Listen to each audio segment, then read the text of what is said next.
আসসালামু আলাইকুম। আমি স্বপ্নিল টাঙ্গাইল থেকে বলছি। যে যেখান থেকে বসে ব্লগটি কন্টিনিউ করছেন, আশা করছি আল্লাহ তাআলার অশেষ রহমতে সবাই ভালো আছেন এবং সুস্থ আছেন। গত ব্লগে আপনাদের সাথে আমার অ্যানিভার্সারি ব্লগের পার্ট 1 শেয়ার করেছিলাম।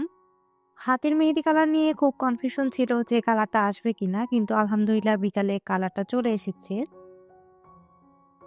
গত ব্লগটি যারা দেখেছেন তারা হয়তোবা জানেন আমাদের এই দাম্পত্য জীবনের ৮ বছরের পথ চলার আজকের এই দিনটি। আর আজকের এই দিনটাকে আমরা একটু অন্যরকমভাবে সেলিব্রেট করছি।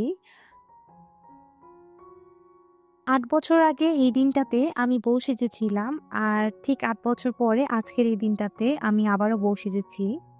গত ব্লগটি যারা দেখেছেন তারা সবাই হয়তোবা জানেন যে ৮ বছর পরে আমি আবার কেন নতুন করে বউ সাজলাম। আর যারা জানেন না তারা কষ্ট করে আমার এই আগের ব্লগটি দেখে নিবেন। আমি ডেসক্রিপশনে ব্লগটির লিংক দিয়ে রাখবো। আজকে আপনাদের সাথে শেয়ার করতে চলেছি মাত্র ৮,০০০ টাকায় আমি কিভাবে বউ সাজলাম।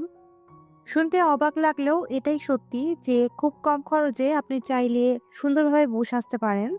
এর জন্য আপনাকে কিছু ট্রিক্স ফলো করতে হবে। আপুরা যারা আছেন স্টুডেন্ট বাজেটের ভিতরে বিয়ে করতে চাচ্ছেন বা চাচ্ছেন যে খুব কম খরচে বউ সাজতে, আবার অনেকেই থাকেন যে বিয়ের দিনের জমকালো কস্টিউম যেগুলো পরবর্তীতে আর ব্যবহার করা হয় না, এগুলো ওয়েস্ট হয়ে যায়। তারা চাচ্ছিলেন যে এই টাইপের জিনিসগুলো অ্যাভয়েড করতে। তারা চাইলে আমার এই ভিডিওটি ফলো করতে পারেন। প্রায় ৬ মাস হলো প্ল্যানিং করে তারপরে আমি এই কস্টিউমগুলো সিলেক্ট করেছি।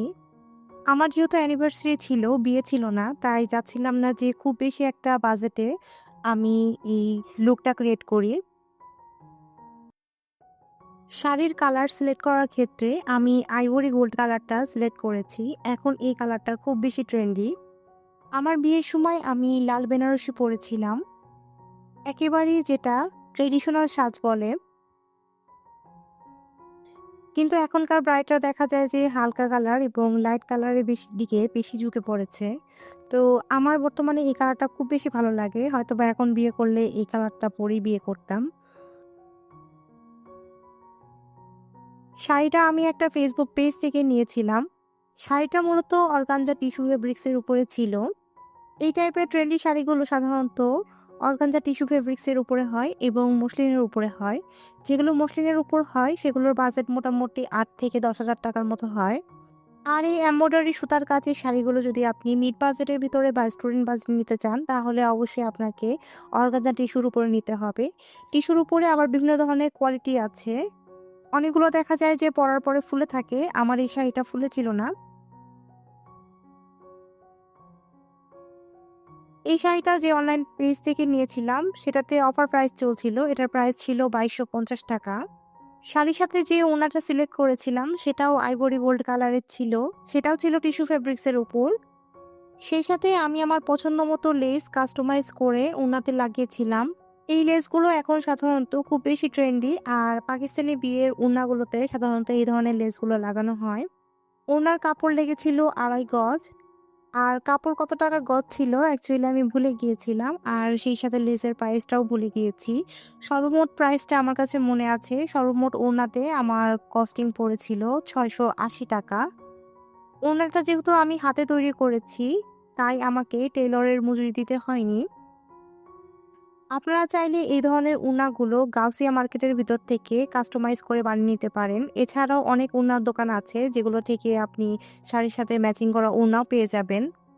সেগুলোর প্রাইস পড়বে ১,০০০ থেকে ১,২০০-১৫০০ টাকার ভিতরে।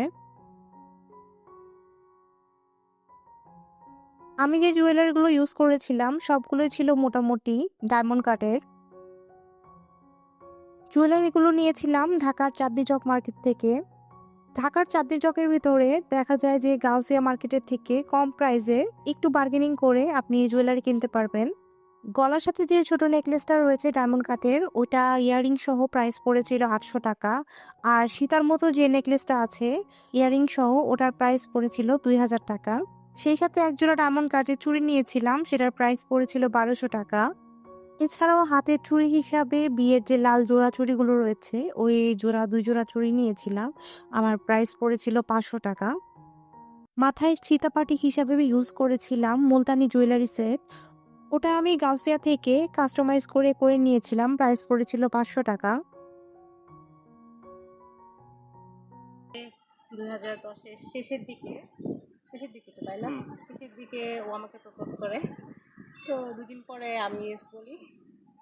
এরপরে প্রায় দীর্ঘ ৭ বছরের রিলেশনের শেষে 2017-তে সেপ্টেম্বরে আমাদের বিয়ে হয়, আলহামদুলিল্লাহ। এরপরে দীর্ঘ ৮ বছরের পথ চলা, আমাদের ২ জন বাচ্চা আছে, একটা মেয়ে আর একটা ছেলে। এই তো, আর কি বলবো? দীর্ঘ ১৫ বছর একসাথে। ঝগড়া এরকম কোনো কিছু? ইনশাল্লাহ দিনে ৩ বা ৪ বার হয়। যদি ৩ বার ভাত খাই আমরা, ৫ বার ঝগড়া করি। মোটামুটি বিশেষ করে বাজার নিয়ে সারাদিনই খুনসুটি লেগেই থাকে। বাজারের পচা আলু, পচা পটল, পচা তরকারি, এগুলো নিয়ে মারামারি। সাথে হচ্ছে একটা জিনিস আনতে ভুলে যায়, একটা বললে একটা আসে তো আরেকটা আসে না। এগুলো সারাদিনই মানে ঝগড়াঝাটি আছে এগুলো নিয়ে। আপনাদের দুজনের মধ্যে স্যাক্রিফাইস মোডে কে থাকে? স্যাক্রিফাইস করে আপনার কে ভাইয়া। সবসময়? না না না, আমি না, আপনার ভাইয়া। মানে হিসাবে বলির পাঠা ভাইয়া? হ্যাঁ হ্যাঁ, ভাইয়া। আচ্ছা। মশারি টানায় সে, মশারি টানানোর দায়িত্ব তার। মানে বাচ্চা কাচ্চা হ্যাঁ সব আপনার? হ্যাঁ, বাচ্চা আপু বাচ্চা আপু কাচ্চা আপু ফ্রি? আমি মোটামুটি ফ্রি থাকি। বাচ্চা কাচ্চা দুজনেই দেখে, কারণ সকাল থেকে আমি বিছানার যে অফিসে সাইডে থাকি। ফ্যানের বাতাস বেশি সেই সাইডে আমি ঘুমাই, আপনার ভাইয়া অন্য সাইডে ঘুমায়। দেখা যায় যে অফিস টাইমটা তো পুরোটা সময় আমি বাইরে থাকি, সেই সময়টা বাচ্চাদের খেয়াল রাখি সম্পূর্ণ ও নিজে, এবং বাচ্চা কাচ্চাদের জন্যই ওর কেরিয়ারটা। আর সেই সাথে আমি পার্লার থেকে একটা সিম্পল পার্টি মেকআপ নিয়েছিলাম। সেটার প্রাইস ছিল ৳৫০০।